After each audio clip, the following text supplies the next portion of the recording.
tey mouvement sportif dafa am dëj bu rëy muy Séga Sakho ancien international qui a fait les beaux temps de l'équipe nationale de la Jeanne d'Arc et du Jaraaf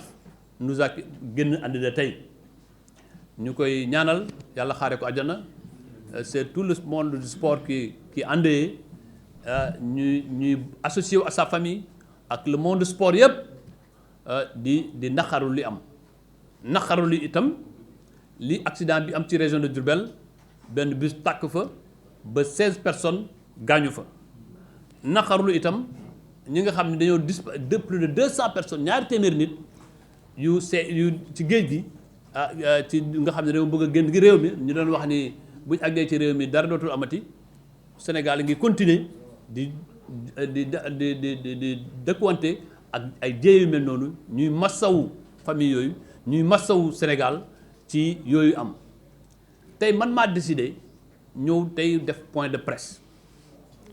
te maa ko décidé suma bopp su ma doon déglu rek ñu bëri ci parti bi su may xarit ak su may kilifa yu nekk ci biir parti bi point de presse bi du ma ko def parce que nee nañu ma naa xaar ba ñu xam li ci biir lan la may nag Sénégal léegi information ak communication dafa am importance munoo bàyyi ay nit ñuy wax lu leen neex teg ko sa der teg ko deru régime bi te nga ne pat noppi Sénégal xamuñ ku waxul ku wax rek lañ xam te ñu ngi ciy wax lu bari ba ci tudd am na ay ministres yu bëggoon daw léegi moo tax ñu tere leen dem bitim réew man ñëpp xam nañu ku bëggoon daw man ci sama passeport ordinaire bi nga xam ne maa ngi ko def le 24 avril dem naa fi Thaïlande dem naa fi Maroc dem naa fi Gambie dem naa fi Abidjan ay kon kay amoon naa ay fekkee nii rek dama bëggoon laqatu u daw amoon naa moyen dem naa ba Thaïlande ku dem ba Thaïlande visa yaa ngi nii passeport yaa ngi tampon yaa ngi nii aéroport bii laa jaar aéroport bii laa dellu si kon bi ma ñëwee ma bokk ci mission officielle équipe nationale du Sénégal comme ni ma demee woon Mauritanie biñ bindee turu Augustin Senghor sama tur lañ ci teg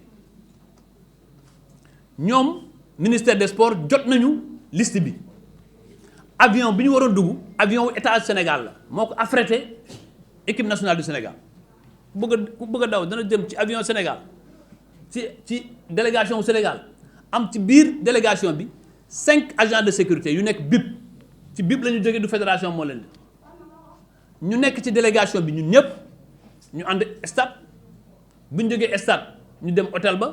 ba digg guddi 2 heures du matin 3 heures ñu ne dañ dem aéroport bi ñu àggee aéroport man ñi intendant ñu yore bagage yi wan ma ni jox nañ ma sama passeport jox nañ ma sama carte d'embarquement ma ñëw ba ci police ñu jël sumay empreinte bàyyi ma dem merci bon voyage bi ma demee bay traversé ci la ma benn policier ñëw discrètement nag ak correction nag wax dëgg yàlla ne ma monsieur le ministre dañoo am na lu ñuy contrôler ci sa passeport ma jox ko 10 minutes après mu benn lieutenant ñëw lieutenant bi waaw monsieur le ministre dama bëggoon laaj est-ce que am nga yor nga sa passeport diplomatique ma ne ko yoruma ko man depuis bi ñu wàccee ci nguur gi laa denc suma passeport diplomatique amatul njëriñ mais c'est un document personnel je le rappelle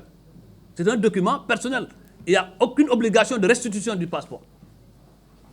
man leen mais ku defar passeport am ordinaire di ci voyager kon loo may laajee suma passeport diplomatique mu ne waaw loolu sax du loo am important mais dama la bëgg yëgal ni dafa opposition pour nga génn réew mi ma ne waaw léegi waaw d'accord comme que état de droit la ñu nekk mën ngeen ko wax mais ci fan ngeen ko sukkandiku te yow instruction bi may wax dañ ko war a jox kayit soo ma joxee kayit ma xool ko mu ne ma non instruction la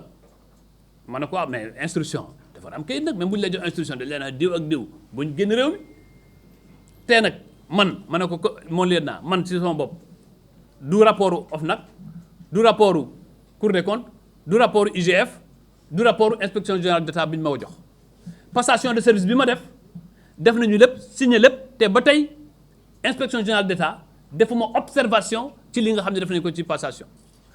observation yi ma envoyé tontu naa ci c'est des observations de forme kon man ba tey gisuma fu ñu ma convoqué fu ñu ma oowee fu ñu ma wanee kayit mu ne ma monsieur le ministre daal noonu la demee après ne ma maa ngi ñëw boobu laa ko gëj a gis ma ne nag man am naa responsabilité am naa poids ci fédération sénégalaise de football ci joueurs yu bëri ci sama kanam la ñu commencé màgg depuis 17 ans ànd ak man ba tey su ma leen yëgalee loolu ci balaa ñu yéeg ci avion bi dana indi coow dana indi jeexe jaaxa te man le Sénégal est au-dessus de tout Senghor bi mu ma jotee ak encadrement bi ñu bëgg a xam ban position la ñuy am may leen bu ñu am benn position dem leen ngeen voyage ci jàmm man bugguma man sama personne ma tax ñu perturber équipe nationale Senghor ne ma en tout cas xamal ni football bi ak sport bi sont solidaires avec toi man leen xam nga li ma bëgg mooy na Sénégal gagné te moo tax ma toog seetaan match ba mu jeex Sénégal gagné ma ci sant yàlla kontaan ci mais loolu moo am bi mu amee ma ne man su ma ci defee bruit à la veille du match mu am coow ma def ndànk mais bi ma gisee nag ñoom ñu ko def bi ñu gisee ni man utuma benn yoon di victimiser wu utuma benn yoon di lax-laxal ñu commencé di wane ay information di wax ni waaye Ablaye Sow da doon jéem a jaw jàpp nañ ko aéroport ce n'est pas vrai loolu ku yaakaar ni man ci réew mii ku nga xam ni man su ma génn réew mi fu ma jëm xanaa njaboot gi ma fi yore moo ma ëppal importance lépp loo mën a am ci àddina li ma am ci relation ma nekk maire Kaffrine waa Kaffrine yaakaar ma dénk ma seen dëkk man danaa daw bàyyi dëkk ba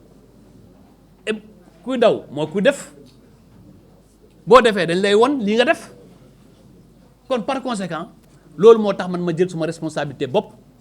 ma ne damay aux journalistes yi toog ak ñoom wax leen sama version nii la demee lii laa ci am maintenant nag lu ko nit jàppee ñoom lu ñu jàpp mooy ci li ma dégg li ma gis mooy jëm a xoxatal jëm a bousculer jëm a ñuulal ay nit parce que ñu ngi jëm ci élection législative waaye man mii de tant que maa ngi desee bakkan tant que maa ngi am dund tant que jëluñ suma bakkan gii tant que suma dund bi bàyyi nañ ko fii danaa xeex te liñ fi bëgg a teg ci réew mi lu dul dëgg danaa ko xeex te kenn mënu ci dara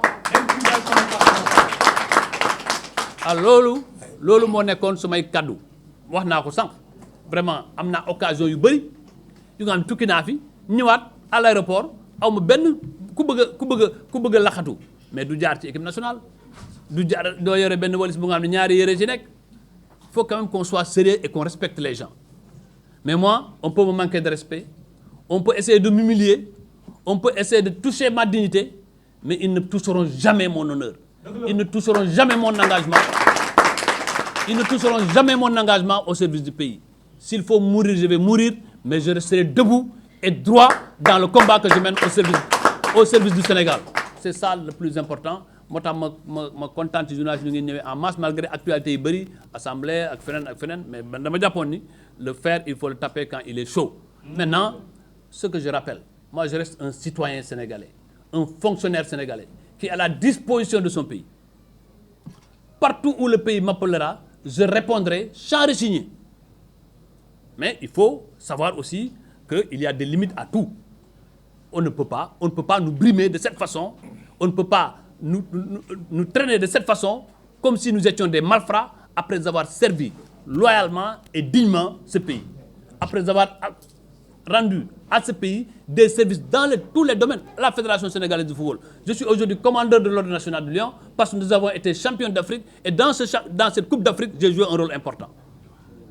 Aujourd'hui, on veut nous dire qu'on n'a rien fait. Quand j'ai quitté moi la direction du COUD, c'est des milliers d'étudiants qui m'ont accompagné à ma sortie. Quand notre pouvoir est arrivé à son terme, c'est la tête haute que j'ai quitté le ministère de l'Urbanisme. Donc vouloir aujourd'hui nous diaboliser simplement parce qu'on a un plan politique et un premier ministre qui s'est transformé en juge, en procureur, en policier et en gendarme, on ne peut pas l'accepter. Maintenant, le parti, la coalition, la société civile, ceux qui se battent pour les droits de l'homme, tous sont interpellés dans ce combat pour la défense de la République. Ce n'est pas un combat pour défendre Ablaye Sow ou bien pour défendre des individus. C'est un combat pour défendre la République, un combat pour défendre notre pays et la dignité de notre pays. J'aurais pu aujourd'hui saisir toutes les instances internationales dans lesquelles je suis. Je n'ai saisi aucune instance internationale.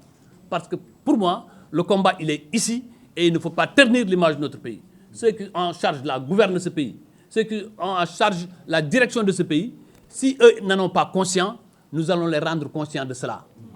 C'est aussi simple que cela. Loolu laa bëggoon wax kontaan nag ci ni ngeen ñëwee en masse kontaan aussi am na député yu bëri ñu ne woon ne xaar parce que ñu ngi assemblée ñëw fekk si mais man defuma ko woon pour une opération politique dama bëgg leeral sénégalais yi xam journalistes yi xam ci lu nga xam ne leer bu ngeen bëggee képp ku bëgg a photocopier carte bi ma jox ko képp ku bëgg a photocopier sama passeport ma jox ko xam nga koo defal ba cachet police départ il est aujourd'hui su fekkoon sama passeport bi la wane na ñi ko maa ngi Malawi te dew ma fa te annulé wuñ ko sax xam nga boo jëloon sax boo récupéré nga récupéré passeport bi def ci annulé parce que léegi nii à l'état actuel au vu de mon passeport je suis au Malawi ci sama passeport maa ngi Malawi defuñ ci sax annulé bàyyi ma ak sama passeport ma dem sans veiller à ma sécurité. Dans tous les cas je suis vice-président de la fédération dans tous les cas je suis ancien ministre du Sénégal mais ils m'ont laissé là-bas à l'aéroport toppatoo est-ce que am naa oto toppatoo est-ce que nit mën na ma fa agresser à 3 heures du matin. C'est ça le Sénégal d'aujourd'hui. C'est pas le Sénégal qui est en ruine, c'est la République du Sénégal qui est abîmée. Et là la responsabilité incombe, et je le dis de manière très claire, d'abord au Premier ministre qui a des comptes personnels à régler avec certaines personnes. Parce que moi j'ai toujours gêné à Kaffrine et je continuerai à gêner à Kaffrine. Même dans une tombe, je vais participer aux élections législatives prochaines. Même dans une tombe, je vais participer aux élections législatives prochaines et je les battrai à Kaffrine. Le reste maintenant ngeen gis nag man maa ngi gërëm ñi ma message ñëpp maa ngi gërëm aussi ku mel ni Adou Fall moom xamante ci papier rek moo tax